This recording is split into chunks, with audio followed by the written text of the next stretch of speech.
तो दोस्तों गणित के दोनों पार्टों में हमने जो है काफ़ी आपके प्रश्न हल कर दिए थे। अब हम तीसरे पार्ट में जो है चलिए आपके अध्याय आज ये समाप्त कर देते हैं और इसके बाकी बचे हुए प्रश्नों को हम हल करते हैं। ठीक है दोस्तों, तो इसके पहले वाले जो हमने पार्ट आपको कराए थे दोनों पार्टों में, उसमें हमने आपके एक शब्द अति लघुत्तर प्रश्न और दीर्घ का प्रश्न हमने आपका यूक्लिड विभाजन प्रमेय से नोएम +1 और नोएम +8 को जो है यहाँ पर प्रूफ करके बताया था काफ़ी सरल तरीके से। तो चलिए अगला प्रश्न हम देखते हैं। तो हमारा जो है अगला प्रश्न आपका है, बताइए कि निम्नलिखित परिमेय संख्याओं का दशमलव प्रसार अशांत है या अशांत आवर्ती है। यहाँ पर हमें संख्या दी हुई है और इसका दशमलव प्रसार हमें अशांत और अशांत यहाँ पर बताना है। ठीक है, और अगर आप इंग्लिश मीडियम से है तो आपके लिए कुछ इस प्रकार से रहेगा ये क्वेश्चन। ठीक है, चलिए क्वेश्चन किसी भी प्रकार से रहे, आपको इसे हल किस प्रकार से करना है वो चलिए हम देख लेते हैं। अब अगर आपको पूछा जाए, यहाँ पर देखिए आपको प्रश्न ये दो प्रकार से पूछा जा सकता है कि भाई बिना लंबी विभाजन प्रक्रिया किए दशमलव प्रसार शांत है या अशांत है बताइए संख्याओं का। जबकि आपको इसी प्रकार से भी प्रश्न पूछा जा सकता है कि बताइए निम्नलिखित परिमेय संख्याओं का जो दशमलव प्रसार है वो शांत है अशांत। ये आपको 2 अंक में पूछा जा सकता है या फिर दीर्घ में भी आपको 2-2 अंक के लिए दोनों पूछे जा सकते हैं, संभावनाएं नहीं है।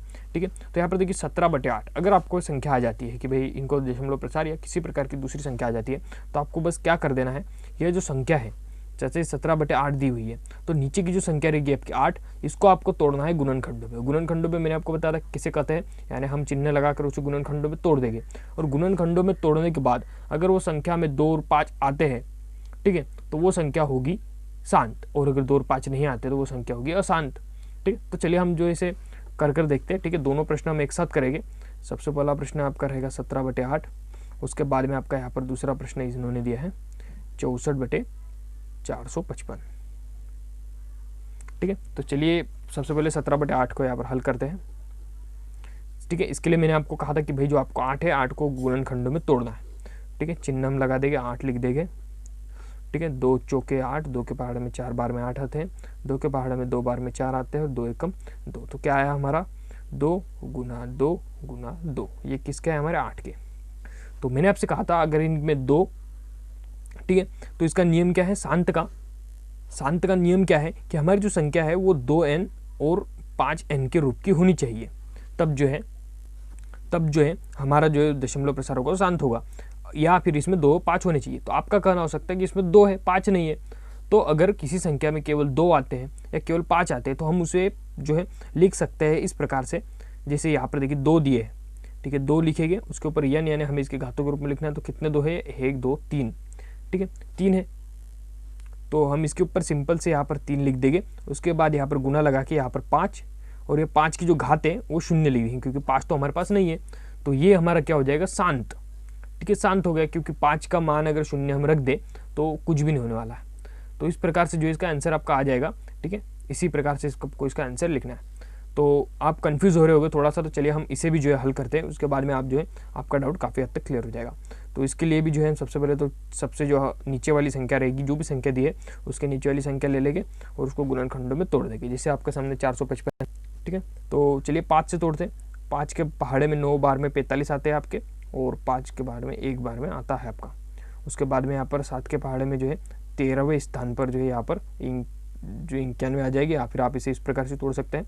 7 के पहाड़े में 9 नहीं आती है, तो 7 से 7 एक कम 7, हाथ का इसे दे सकते हैं आप, हाथ का यहाँ पर दे देंगे 2 दे देंगे आप इसे हाथ का, तो यहाँ पर हो जाएगी 21, और 21 के पहाड़े 7 के पहाड़े में 21 कितने नंबर पे आते हैं 3 नंबर पे। उसके बाद में 13, तो 13 किसी के पहाड़े में नहीं आता, इसे खुद से कट जाएगा तो 13 आ जाएगा। तो यहाँ पर आपका 455 का क्या है, 455 क्या है आपके 5 × 7 × 13, यह है आपका। अब मैंने आपसे कहा था कि भाई जो अगर कोई संख्या है अगर वो जो है शांत है तो उसे हम 2 और 5n के रूप में, मतलब अगर वो 2 और 5 है उस संख्या में तो वो शांत होगी। और अशांत किसे कहते हैं, जिसमें 2 और 5 नहीं है। तो यहाँ पर जो है 5 तो है, 2 और 5 तो है, लेकिन यहाँ पर 7 और 13 है, इसलिए अशांत है। हमें केवल क्या चाहिए, एक तो 2 चाहिए और एक 5 चाहिए, इसके अतिरिक्त तो और कोई भी संख्या दूसरी नहीं चाहिए, लेकिन यहाँ पर 7 और 13 आ गए हैं। ठीक है, तो यह संख्या अशांत होगी। यह संख्या कैसी होगी, अशांत होगी। और ये कैसी होगी, ये शांत होगी, क्योंकि इसमें 2 है या फिर 5 है, इसके अतिरिक्त कोई भी संख्या नहीं चाहिए। तो आपको उम्मीद करता हूँ समझ में आया होगा। चलिए अगला प्रश्न देखते हैं आपका। अगला प्रश्न है दोस्तों आपका, यूक्लिड विभाजन एल्गोरिथम का प्रयोग करके दी गई संख्याओं का महत्तम समापवर्तक ज्ञात कीजिए 135 और 225 का।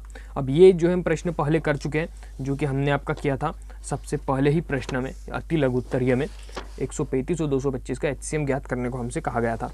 और ये भी वही है 200 यूक्लिड विभाजन प्रमेय से हमें यहाँ पर 135 और 225 का महत्तम समापवर्तक और वही है HCF और महत्तम समापवर्तक। तो ये उसी का आंसर है, बस आपको इसे दीर्घ में दिया गया है तो आपको इसे थोड़ा सा विस्तारित रूप में लिखना पड़ेगा। ठीक है, तो चलिए तीसरा प्रश्न भी हम हल कर चुके हैं। तो चौथा प्रश्न देखते हैं आपका कि किसी धनात्मक पूर्णांक का विषम संख्या को दर्शाई कि किसी धनात्मक पूर्णांक विषम संख्या को 6q 6q+3 या 6q+5 के रूप में लिखा जा सकता है, जहाँ आपको q कोई पूर्णांक है।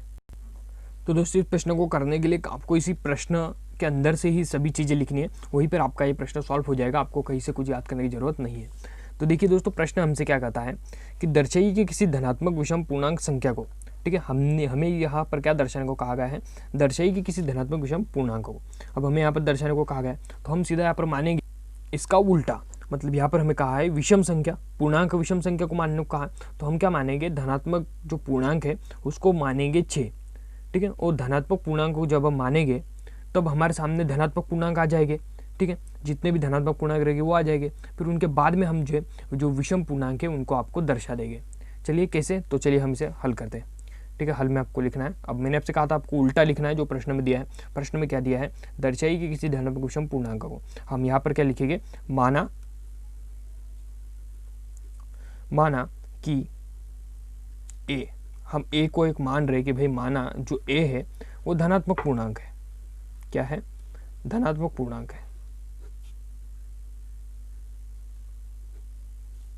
माना a एक धनात्मक पूर्णांक है, ठीक है। तब यूक्लिड विभाजन प्रमेय हम इसमें लगाएंगे, तब यूक्लिड विभाजन प्रमेय से, तब यूक्लिड की विभाजन प्रमेय से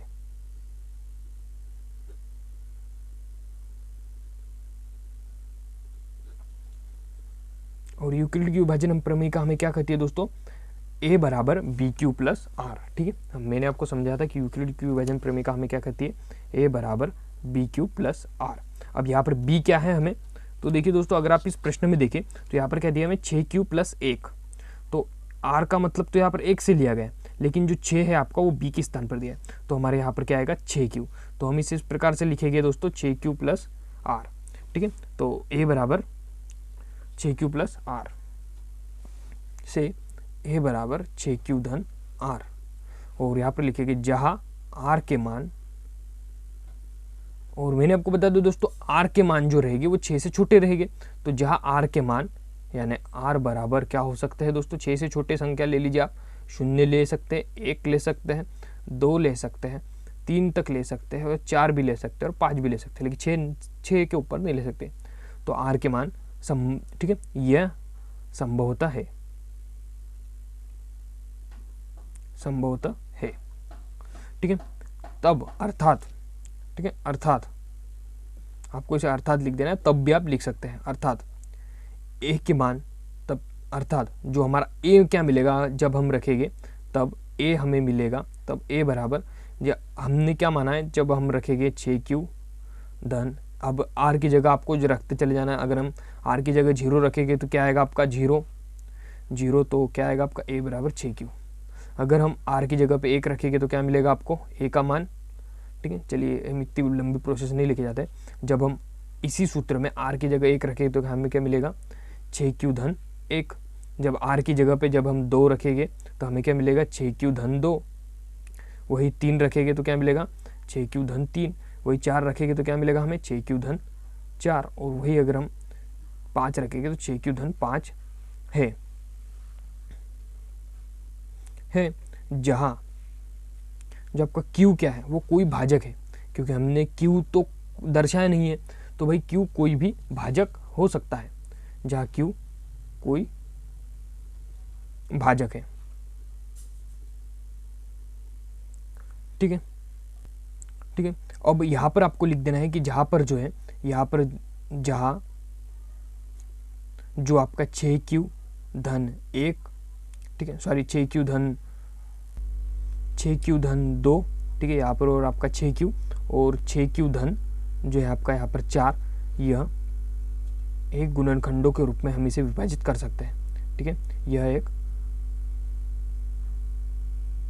गुणनखंडों के रूप में लिखे जा सकते हैं। परंतु हम जो है यहाँ पर जो हम तो उन्हें तो लिख सकते हैं, लेकिन जो प्रश्न में दिए हैं जी, ये जो प्रश्न में हमें जो संख्याएं दी है, क्या हम इनको गुणनखंडों के रूप में लिख सकते हैं? तो आपका उत्तर होगा नहीं, नहीं लिख सकते ना, क्योंकि 6q + 1 को जब हम गुणनखंड के रूप में क्या लिख सकेंगे, 6q + 3 को गुणनखंड के रूप में नहीं लिख सकते। जबकि वहीं पर अगर हम बात लें 6q धन 2 की, तो 6q धन 2 को हम गुणनखंड के रूप में यहाँ पर काट सकते हैं 2 से, 2 3 या 6, तो हम इसे क्या लिख सकते हैं 3q धन 1। लेकिन वहीं पर अगर हम 6q और 3 को काटने जाएंगे तो ये आपका नहीं कटेगा। ठीक है, तो इसीलिए हम जो है इसे गुणनखंडों के रूप में ले ही सकते हैं और आपका जो यहाँ पर प्रश्न सॉल्व हो जाएगा। तो इस प्रकार से आपको लिखना है। तो उम्मीद करता हूँ आपको फर्स्ट अध्याय जो है समझ में आया होगा। तो चलिए मिलते हैं नेक्स्ट अध्याय के साथ। ठीक है, नेक्स्ट वीडियो में।